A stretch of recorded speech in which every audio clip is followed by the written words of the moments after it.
pasa en el concilio es una cosa que ya estaba pasando antes. Es decir, en los años 50 es verdad que a lo mejor el católico de base, bueno, pues vivía en una iglesia más semejante a la iglesia de los siglos anteriores en la práctica, la vida religiosa en general, incluso en la enseñanza del catecismo, pero en los ámbitos teológicos y de gobierno de la iglesia, yo creo que lo que se vivía entonces es más parecido a lo que tenemos ahora.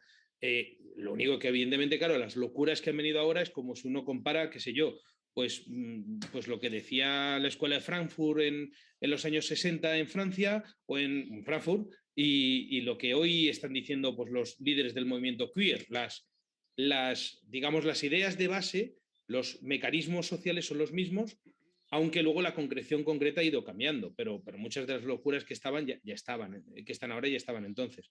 El concilio para mí en ese caso creo que es más bien una anécdota, que, bueno, pues que si no lo hubiera habido, no hubiera habido gran diferencia. La enfermedad estaba ya mucho antes, pues eso, los años, toda la época que se llama siempre de entreguerras, ¿no? Es esa época que la Iglesia es incapaz, me parece a mí, de responder al tiempo social que tiene, ¿no? Eso que Runner, como tú bien apuntas, denigra como iglesia piánica, es la iglesia que se posiciona en contra de la modernidad. Exacto, sí. Es pues la iglesia que desde Pío VI condena los principios de la Revolución Francesa, el Authorem Fidei, y desde Pío VI que condena la Revolución Francesa, no solamente contraria a la fe católica, sino a la sociedad y a la humana naturaleza, dice el Authorem Fidei, se está oponiendo a esos principios revolucionarios, no solamente porque son dañinos para la religión, sino porque son dañinos para la propia persona y para la sociedad. Es decir, se opone a ellos en tanto en cuanto movimiento contrateológico, pero también movimiento contrafilosófico. Y por mucho, y no dejaré nunca de insistir, por mucho que los ilustrados se empeñen en autoproclamarse filósofos, cuando no se les puede en rigor considerar propiamente como tales. Bien, pues esa imagen negativa, peyorativa, despreciativa que Runner lanza, Runner y sus múltiples seguidores y discípulos y aduladores en mayor o menor grado, porque muchos teólogos también sucumben ante eso.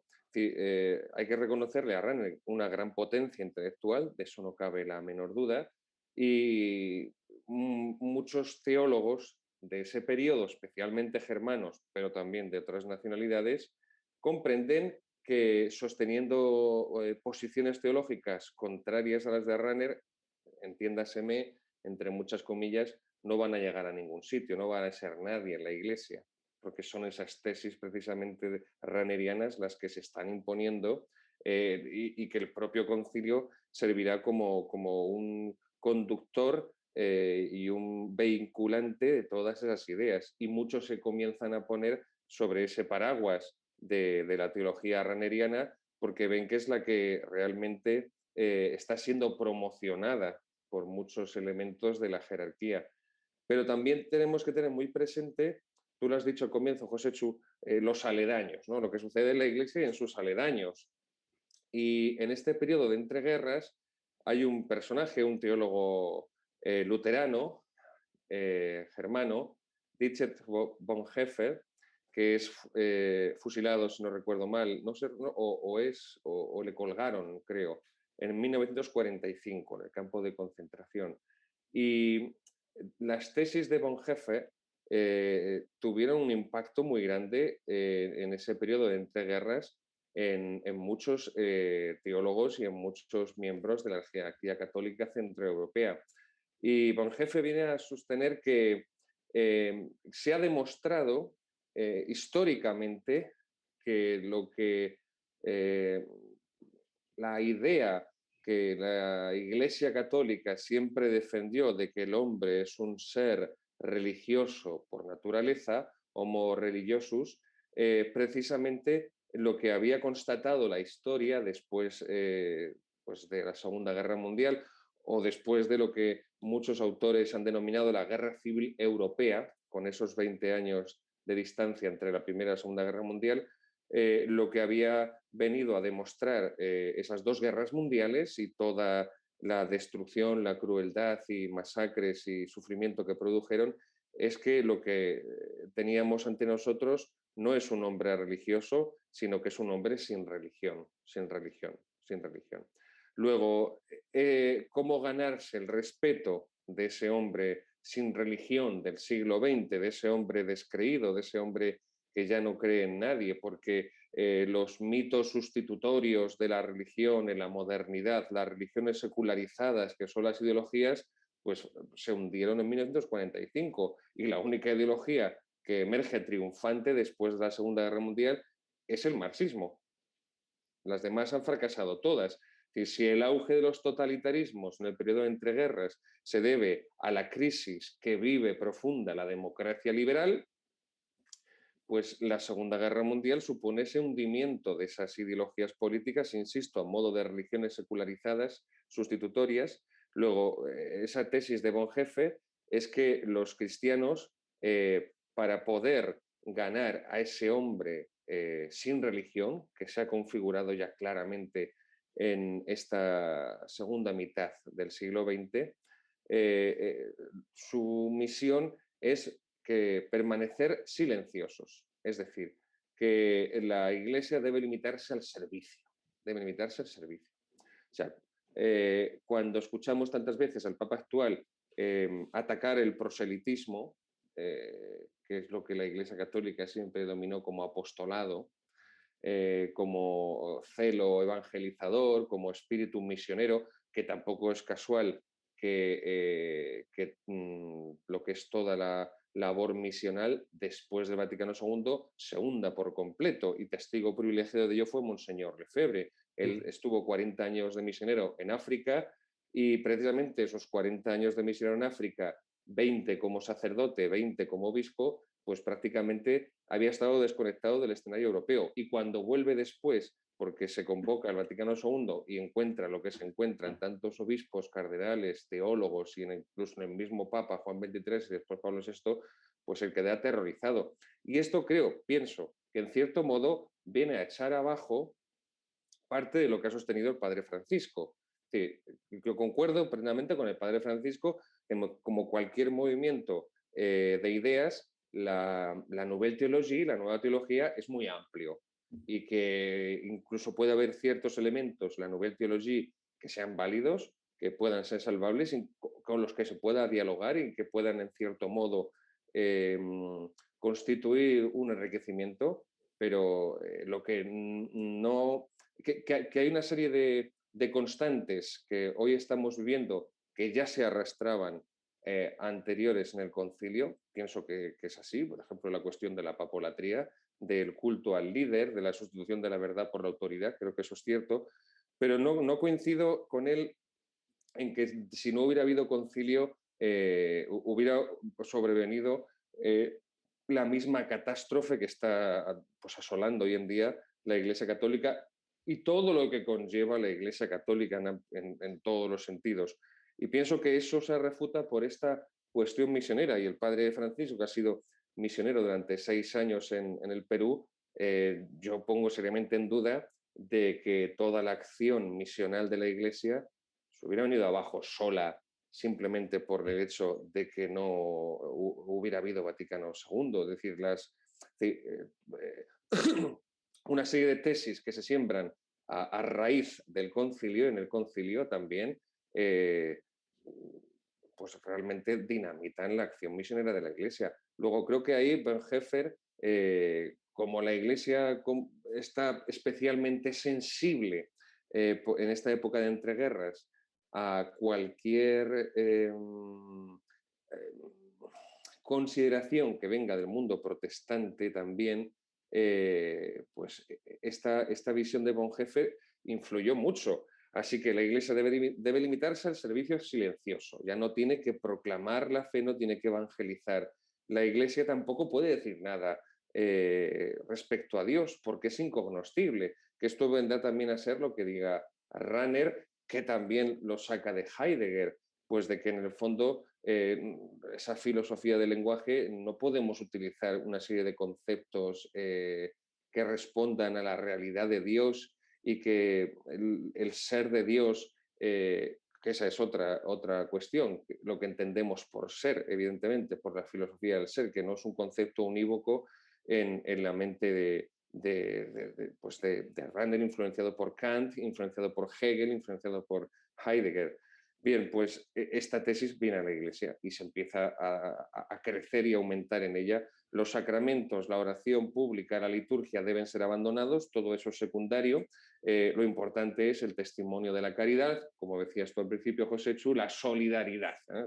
La caridad es sustituida por la solidaridad, porque además es una palabra equívoca que nos pone en contacto con lo que es la filantropía mundana.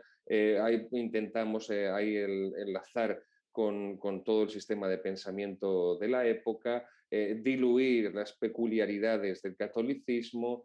Bien, y por último, cedo la palabra, esto desde el mundo protestante, del mundo ortodoxo, y esto también fue un golpe muy severo, en los años 40, los años 50, en todo lo que es la intelectualidad católica se produce un efecto perturbador que desde el mundo ortodoxo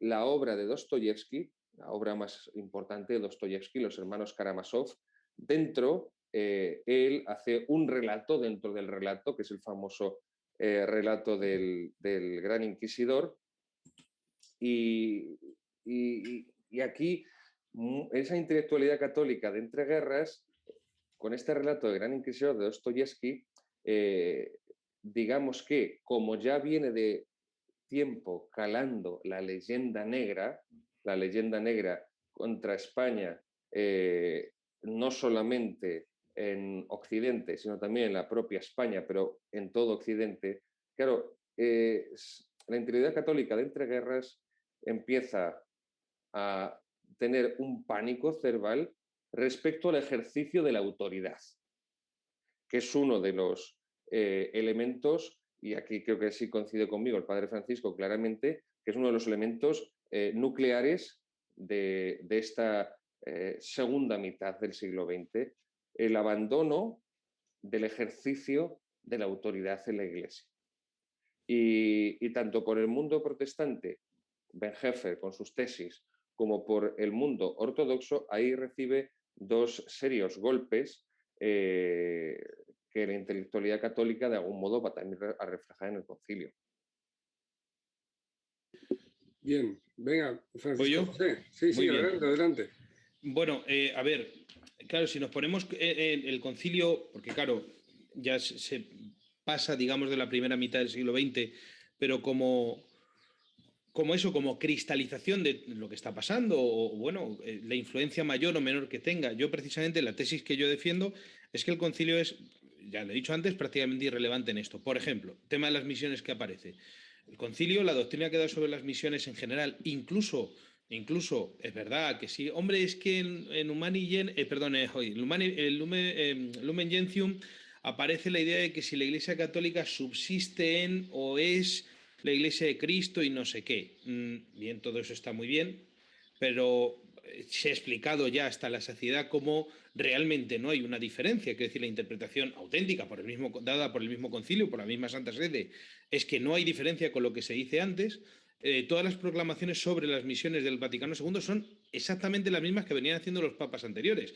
Entonces, Padre Francisco, entonces, ¿por qué hasta la celebración del concilio los misioneros vienen haciendo lo mismo que han hecho los misioneros durante 500 años y a partir del concilio esos mismos misioneros se ciñen solamente a la acción filantrópica? Entonces ya dejan de anunciar el Evangelio, dejan de enseñar la fe y la catequesis, dejan de celebrar la liturgia católica y se dedican a construir dispensarios médicos, que también lo hacían antes, pero bueno. Hace la revolución. Porque son dos fenómenos temporalmente coincidentes, pero no se puede dar una relación de causalidad en cuanto que el concilio lo que promulga son unos documentos. Y cuando se justifican esas posturas, las posturas de los que por ejemplo, hay un ejemplo muy famoso. León Dufour, famoso jesuita, que es famoso por tema bíblico, etcétera, tiene un libro que a mí me parece estupendo sobre San Francisco Javier, el itinerario espiritual de San Francisco Javier. Yo lo cito al inicio de uno de los trabajos que he publicado. Y entonces, este libro está editado con... Lo leo si quieres, ¿no? Rápidamente. Vamos a ver. Sobre todo lo importante cuando dice, bueno, esto lo escribí Claro. cuando creíamos una cosa Claro, y ahora eso creo es. otra. El primer prólogo es en 1252. Entonces, León Dufour dice sobre... 2 años después de Humani Generis. Y dice del concilio, cito una parte, ¿no? Pero toda esta parte, todo el prólogo es así de la obra.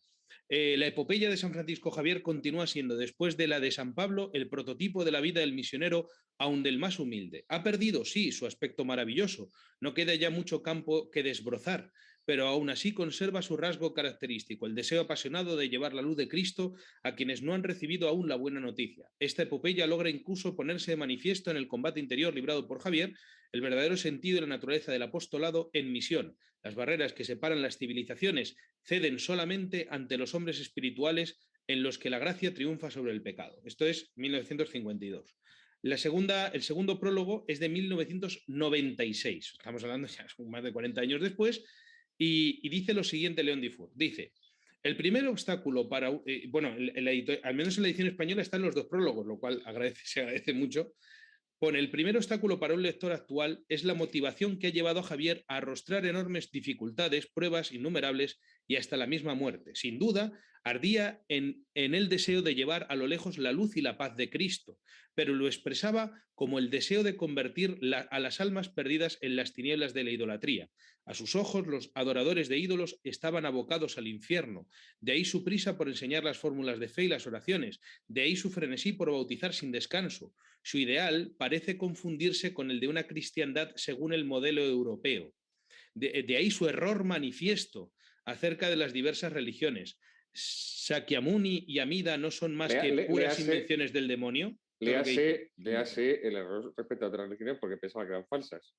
Claro, pero es que en ningún sitio del concilio dice algo semejante a esto, en ninguna parte. Entonces, evidentemente, mi tesis es, esto aparece después, y obviamente en 96 ya es muy posterior, estas ideas ya están en los años 70, pero aparecen porque ya estaban antes. Por ejemplo, están en Runner. Esto es Runner. Runner es la idea de que el cristianismo, la fe cristiana, es una especie de horizonte, pues... matemático. Sí, de horizonte trascendental kantiano, pues eso, un poco al estilo que Kant entiende la razón, como el horizonte casi de lo real, pues para él es la gracia. La gracia es ese horizonte. Entonces, en el momento que el hombre es hombre, ya está en el horizonte de la gracia y realmente lo único que tiene es que, si vive de acuerdo a lo humano, en el fondo está viviendo de acuerdo a la gracia. Esto es más o menos, simplificando mucho, como yo entiendo a Kant, que tampoco lo entiendo demasiado. Claro, esto lleva a esto. Entonces dices, no, es que ¿para qué voy a tener que explicarle a esta gente que su religión es falsa? Que la vivan, porque con eso ya no diciendo es lo mismo, no está, ya con eso son cristianos. Eso no está en ninguna parte del Concilio Vaticano II. Pero sí está, como ha dicho Gabriel, en los que eran los protagonistas y que salieron, digamos, vendidos por el concilio como los grandes teólogos del concilio. Entonces, esta gente fue luego la que influyó pues, en obispos, la que influyó en toda la línea de la Iglesia. Y, que es lo que yo venía a decir antes, el que se salía de esta norma quedaba automáticamente apisonado por un ejercicio de la autoridad que es un absoluto autoritarismo arbitrario, que es lo que ha ido pasando en la Iglesia. Digo, si ahí no entramos en disquisiciones sobre la autoridad o la potestad o todas estas cosas, la realidad es que se ejerce una autoridad despiadada porque es una autoridad de tipo ideológico. Hay una serie de ideologías que no tienen que ver con la fe católica, que tienen que ver pues, con estas posiciones mundanas, con este mismo sistema teológico y que luego se aplica, pues eso, de manera arbitraria. Es la corrupción que decíamos al principio. Total. La corrupción, la peor corrupción de todas, claro. Y esto ha ido aumentando cada vez más hasta lo que vivimos ahora. O sea, lo que vivimos ahora, que lo decimos mucho, pues es esto, pero claro, que se ha ido enquistando, ha ido amplificándose y también, pues, sobre todo favorecido por los mismos medios de comunicación. Quiero decir, antes, pues a lo mejor lo que hiciera un obispo japonés en los años 50, pues que hubiera por ahí, pues a nadie le importaba porque no llegaban las noticias, pero es que te enteras de lo que ha desayunado fulanito. Entonces, es un problema, porque como no estés alineado con este tipo de tesis que, insisto, es que no están hoy se habla mucho del Vaticano II, pero si es que esto no está en el Vaticano II. Pero vamos a ver, Francisco, sí. pero es que lo que no podemos hacer es convertir el Vaticano II en una entelequia. Y entonces decir que el Vaticano II son los documentos. No son solo los documentos. Vamos a ver. No tiene cánones, no hay cánones de reforma, no hay documentos aplicativos. Quiero decir, el Concilio de Trento, como el resto de los 20 concilios ecuménicos anteriores, no se materializa solamente en esos documentos frutos de tal concilio, sino realmente que el concilio se localiza históricamente en un lugar concreto, en un momento concreto, con unos personajes concretos y que tiene después una serie de consecuencias que exceden evidentemente, porque son en parte consecuencia de los mismos documentos y cánones, pero en parte no, a esos documentos que ha elaborado, que ha producido. Entonces, me parece muy pobre para los que intentan defender el Vaticano II decir que los documentos del Vaticano II no contienen errores respecto a la fe, pero eso sería reducir todo lo sucedido a nivel histórico, a nivel teológico, a nivel filosófico, a nivel jurídico, literario, artístico, reducirlo a una serie de documentos, como si no hubiera ocurrido nada más en esos años, que es la producción de estos documentos. Es que lo que yo estoy diciendo es literalmente eso, que si quitas los documentos, lo que realmente produce es todo lo demás. Eso sí afecta, los documentos afectan. Sin lo otro no afectaría nada porque la mayor parte, insisto, tú te lees Fidei Donum de Pío XII y lo que dice Fidei Donum, lo que dice el Vaticano II sobre las misiones es literalmente lo mismo. Es más, el Vaticano II, si uno quiere, da un paso más. Por ejemplo, en la insistencia de los sacerdotes diocesanos a que vayan a la misión, cosa que antes no era así, porque los que iban a las misiones normalmente eran los misioneros religiosos. Y la novedad que pone, que ya lo pone Fidei Donum, lo que pasa es que el Vaticano II todavía apuesta más, lo hace más, pero dices, ¿dónde está entonces esto otro? Es que no está, pero alrededor del concilio, y estamos hablando de mayo del 68, estamos hablando de toda esta cantidad de fenómenos, pues eso, también, como tú has dicho,